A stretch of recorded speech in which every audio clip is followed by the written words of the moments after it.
Good morning, good afternoon, good evening. So awesome to be here with you from beautiful Maui, where there are flowers everywhere, purple, pinks, fuchsias, yellows, beautiful, beautiful flowers to gaze upon in wonder, really. Speaking of what meditation actually does for you, right? It allows one to see the beauty of existence. Yes, in the beginning, you're simply trying to calm the mind. You're simply trying to calm the monkey mind that runs in circles on a pretty consistent basis. So what meditation allows is for you to be able to see the beauty of life, the beauty of existence. So today, our subject, living and working in the world. How do you do that? Welcome to Success Through Meditation. I'm Shakti, coming to you from a lineage of enlightenment to help you to see, honor, and love the light within yourself so that you can see, honor, and love the light within others.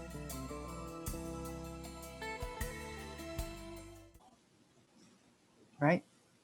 How do you live and work in this world, this particular, this existence, this world? Well, traditionally, people who wanted to learn to master the art of meditation many times renounced society. So we are not looking at that. But this is traditionally, this was what happened. They renounced society, and then they went into places of solitude to meditate, to pray, to fast, and to gain a sense of community. You know, they built monasteries, convents, ashrams, in which all could live together, all of like mind could live together, and hopefully had an enlightened being on site, an enlightened soul where students and teachers, students and teacher could live and associate without having to deal with the world. This is still a possibility, of course, but we can also use the world, we can use our lives in the world on the journey toward enlightenment. It is possible. And it's a very good teacher, this world. So the reason that they did this is pretty obvious, right? Most people in the world are not interested in spirituality or mental development. Unfortunately, you know, here in this world, humans are still going to war, suppressing. They're into domination, manipulation, and control, limiting others for their own happiness, if one can call it that. If you've meditated for any amount of time, you begin to feel like you're in the wrong world, because as you look and you see the world around you, you see love, you see beauty, and then you enter into the world and you see another environment filled with competitive business, freeways, wars, power-hungry groups, ethnic challenges, and fighting political systems. The world that humans have created. Not so appealing, is it? Our world is so filled with beauty, so filled with wonder, beauty that the human race is working very hard to destroy. Our dwindling forests, polluted rivers and oceans, the ozone layer, which, thank God, with the pandemic has gotten, from what I understand, a little bit repaired. What a strange species we are. Destroying the resources that sustain us. Yet, what we see is that humans are incredibly beautiful and filled with beautiful energy and doing the very, very best that they can. When we can feel that all of humanity is our family, we accept an attitude, of course, of tolerance. So at this point in time, we live in a global community, a media jungle that makes it extremely difficult to get away from and avoid humanity in general, right? Especially living and working in the world. Tolerance becomes the operative and necessary MO. As we see that the consciousness of most humanity is focused on the world of sensations, physical sensations, pleasure, pain, hearing the bad things that are happening to others. This is how the world is. And you can't think badly of, second, third grade mentalities. So world tolerance is necessary. To live and work in the world is a choice. You could go off into the Himalayas. You could go off into the woods with a community if you like, right? But you will not avoid the energies that are still on this planet of the billions of humans that live here. You are affected by these energies. You still are affected by these energies. Very few places to go where you won't be affected. And if you want to be of service to humanity, there is a recharging that needs to happen, isn't there? That's what I'm doing here on Maui. It's a recharging of my energy so that I have more to give. And serving humanity, being of service to humanity, well, going up high into the Himalayas won't allow that, will it? Right? But you can certainly do it to recharge, as we do on all of our retreats. So how do you help others? How do you be of service to others? Well, in whatever way that you can, right? You serve. Be kind. Be generous. However, don't be foolish. Don't be foolish. Don't be attached. Don't be attached to anything that you have done or are doing, right? When you give all that you can, when you give to someone that you've given to, and you are concerned about what it is that they will do with what you've given them, that is attachment. And you must be detached in whatever you do. You give. It's sort of, when you see someone on a corner, certainly in the United States, we see this often, someone on a corner with their hands out. Give. It's not easy. That's hard work to stand on a corner with your hand out. That's difficult work, to be sure. So you give the money and you don't be concerned. You're not concerned at all about where they use the money, how they're going to use the money. Irrelevant. What is relevant is your intention to serve, to give. I remember it was in Nashville years ago. I saw, and I've seen many since, but I saw the first sign with a gentleman standing on the corner that said, "Why lie? I need alcohol." And he made me laugh. He made everyone laugh. So of course we gave them money. How fun. We gave him money because he made us laugh. What a wonderful thing to do for all that passed him, So it's not, the point is to be detached. The point is to be unattached as to how it is that your service will affect someone else. Be detached. Don't expect when you serve, when you give. Be detached. The idea is that you're constantly improving your life. That's the idea. You've been successful before, and so now you want to do something new. and you want to serve others. Money is important. Money is very important. It's an important part of service. And you want to serve. You can have the greatest intentions in the world, but without the money to fuel your work, your service to others is next to impossible in this world, right? In this modern world. If you use it properly, of course, money allows you to do a lot in this world, doesn't it? We know how money has been abused on this planet, certainly. But we now also have many, many examples of how it's been put to good use. Money is neither good nor bad.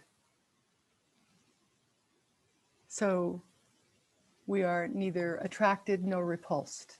We simply know that it is something that is very useful on this planet. It's just paper. That's all it is. It's just paper. But when used well, it can be used to aid others, can't it? Think of all the ways that you can make money. To live and work in this world, think of all of the ways that you can make money, make a lot of money. Making a lot of money makes you comfortable and it allows you to serve others in a very effective way. Because if you really love humanity, you want to do something for humanity. And if you want to do something for humanity to really, really help, you need money without being attached to it. That is a very, very important aspect, without attachment.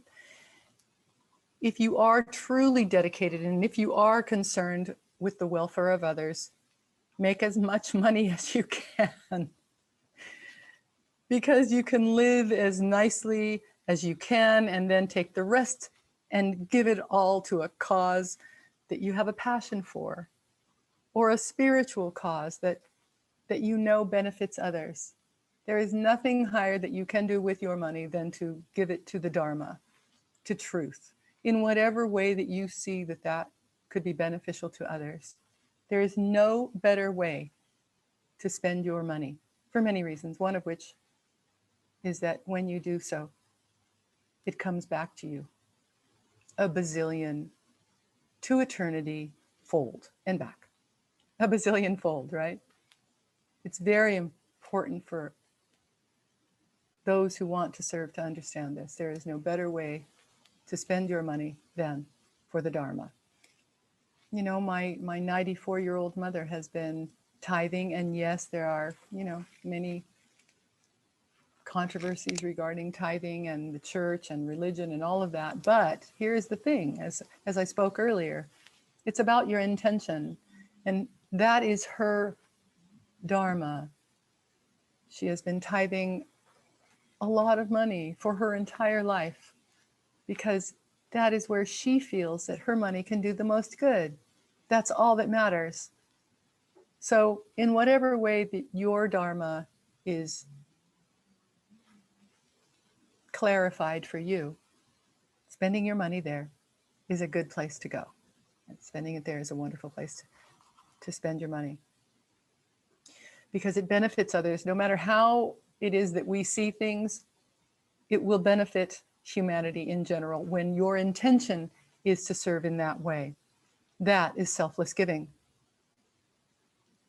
There's nothing that hurts personal development more than being poor.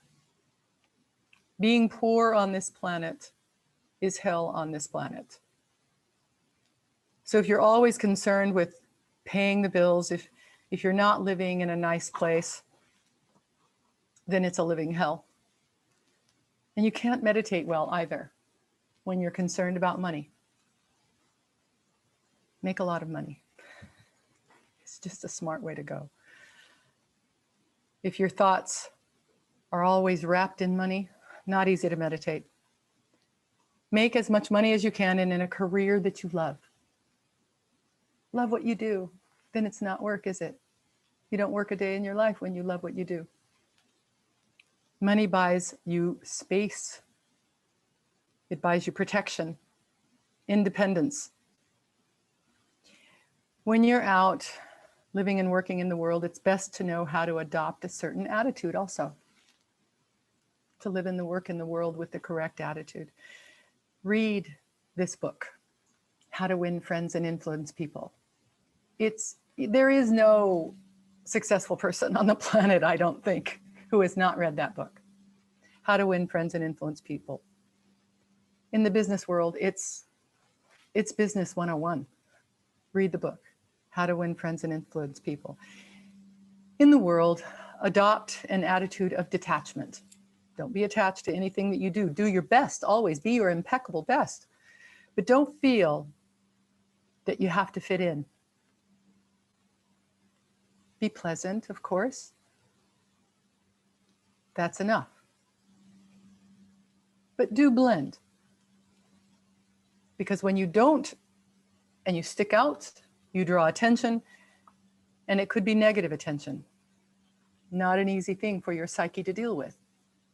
So blend, but be yourself, of course. Not necessary to be like anyone else, certainly. Matter of fact, don't be like anyone else. They've already got that job covered.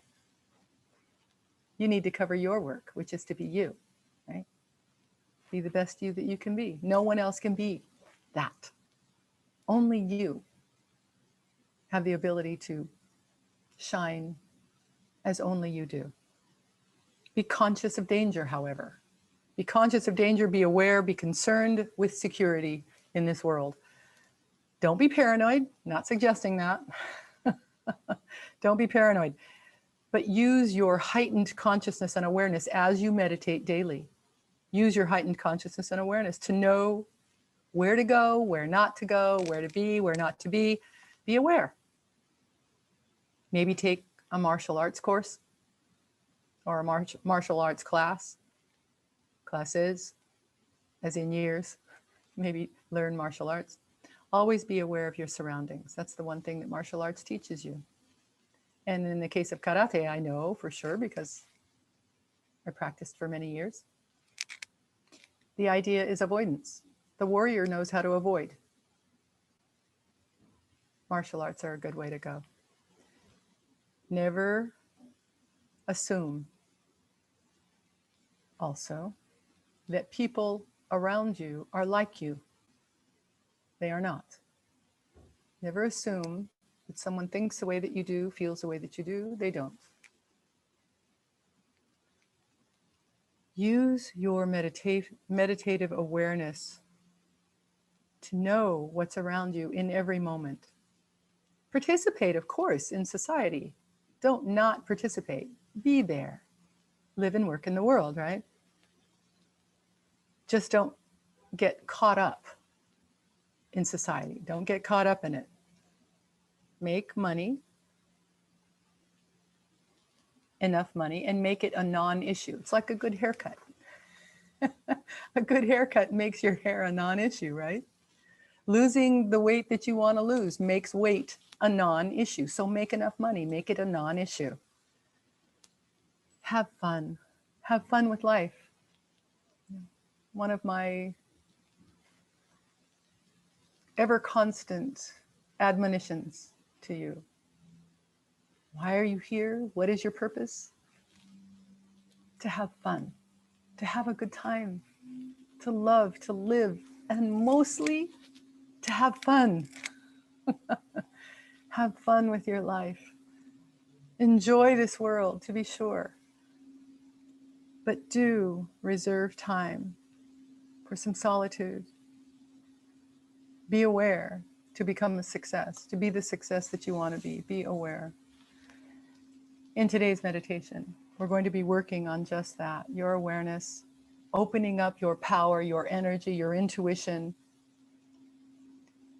so that you can, on a daily basis, live and work in the world.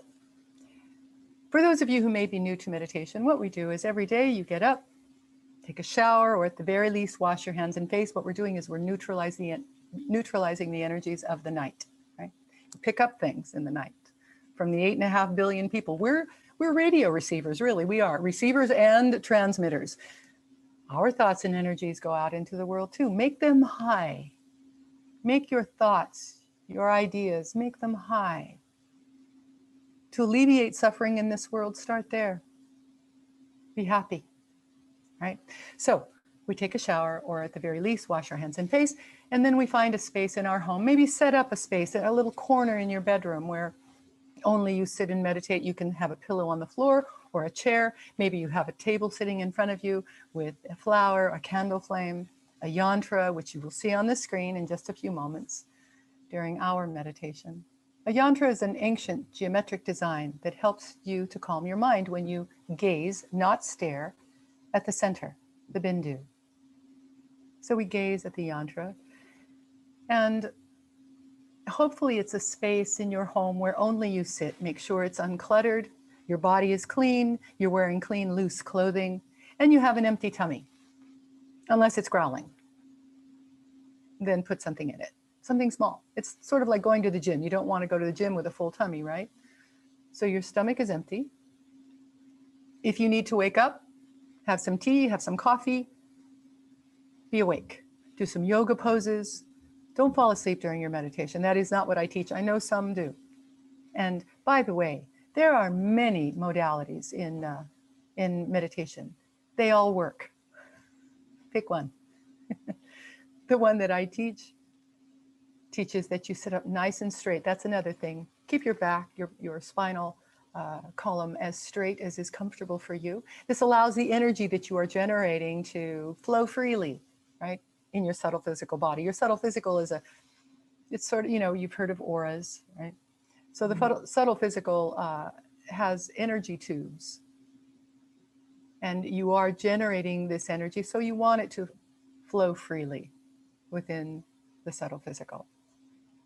So we sit up nice and straight, and we sit for 15 minutes. We use music on our meditations because this is sort of a shield. Remember those radio waves I was talking about? It's a shield for you to shield out the energies of the outside world.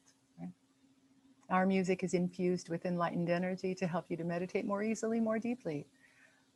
It was produced and composed by a fully enlightened being, which helps us to meditate.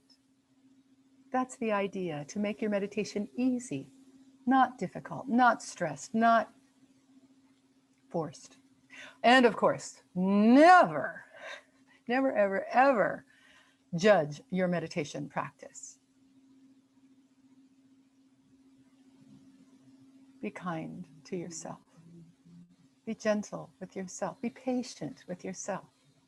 Over time, maybe not in the very beginning, you will begin to see the world in a much brighter, more beautiful way as you consistently meditate daily. Okay? Start with 15 minutes. Over time, double your meditation time to a half an hour, so that over a year or two, you work up to an hour twice a day. Or stay with 15 minutes once a day, whatever it is that you want to do. Someone who is dedicated and wanting to pursue enlightenment, of course, they'll do the 2 hours once a day or 1 hour twice a day. We'll put it that way. But it's all right. Whatever it is that you want to do is perfect. It is perfection, right? So simply meditate, starting with 15 minutes. Let's start there, okay? I'm going to take myself off camera and lead you through a visualization, but first we'll relax the body. Take a deep cleansing breath in through the nose, out through the mouth, and hold for the count of 3 at the top.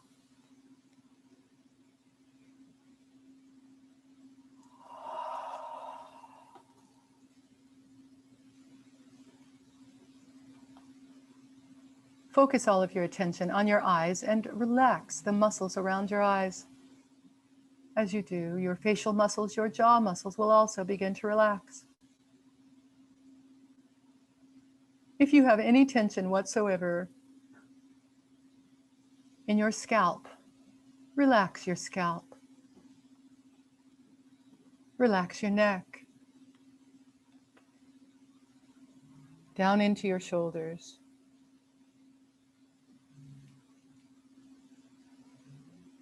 Relax your upper arms, your lower arms. Relax your hands and your fingers. Relax, relax, relax. Relax your back on either side of your spinal column. Relax your abdomen. Relax your hips. Relax your upper legs. Relax your lower legs. Relax your feet and your toes. Relax, relax, relax. Take another deep cleansing breath in through the nose, out through the mouth, and hold for the count of 3 at the top.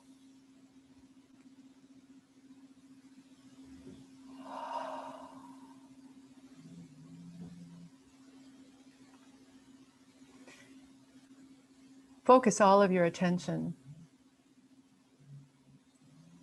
on your energy center, which rests at the base of your spine.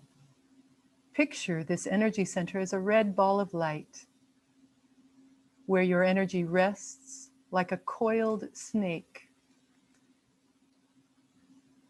ready to be used at your command. Take this energy up to your power center, which rests an inch or so above your belly button. Picture this energy center as a golden ball of light, where all of your power sits. Now take this energy and watch as it turns to a beautiful white or violet light in your third eye, which rests an inch or so above your eyebrows, in the center of your forehead. Many times, this energy center is very easy to feel. See if you can feel this energy of your intuition. Your psychic ability rests here in your third eye. Now bring this energy down and allow it to envelop your entire being. Your energy, your power, your intuition. Envelop yourself in it. Feel it falling over your entire being. Focus again on your energy center, resting at the base of your spine as a red ball of light. Watch as this energy turns into a golden ball of light as you take it up to your power center, an inch or 2 above your belly button. Now take this golden ball of light up to your third eye as it turns to a beautiful white, brilliant light, white or violet. This light resting in the center of your forehead where your intuition rests. And now bring this energy down over your entire being. We're lighting up these energy centers and filling you with energy, power, and more psychic ability, more intuition. Focus your attention once again on the red ball of light resting at the base of your spine where your energy rests. Take this energy up now as it turns to a golden ball of light in your navel center. Allow yourself to feel this energy, your power, this golden ball of light. Take this energy up and watch as the ball of light, the golden ball of light, turns to a brilliant white or violet light that rests in the center of your forehead where your intuition rests. And now bring this energy down and envelop your entire being with your energy, your power, and your intuition. For those of you who may be new to meditation, to the meditation practice, continue visualizing and increasing your energy, power, and intuition until the meditation music has ended. For those of you who have been meditating a few months, a few years, or longer, continue visualizing as you open your energy, power, and intuitive centers into the first few moments of our meditation music, and then let go. Let go and let eternity do with you what it will. Now, let's meditate.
Namaste.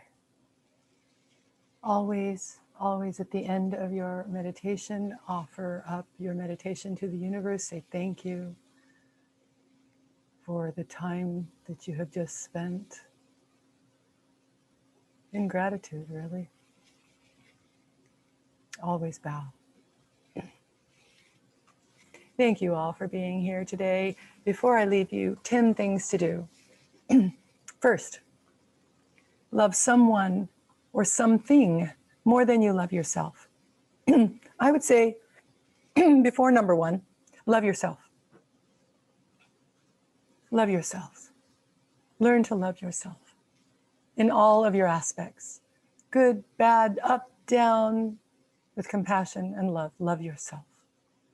All right, now number one, love someone or something more than you love yourself. Second, take chances constantly, as in all the time. 3, stop taking yourselves so seriously. 4, start taking others more seriously. 5th, never, never, ever, ever give up hope. 6th, meditate more deeply today than you ever have. 7th, learn to dance. 8th, feel the pain of the world and be happy anyway. 9th, let go and let eternity do with you what it will. 10th, look beyond all of this and know the truth.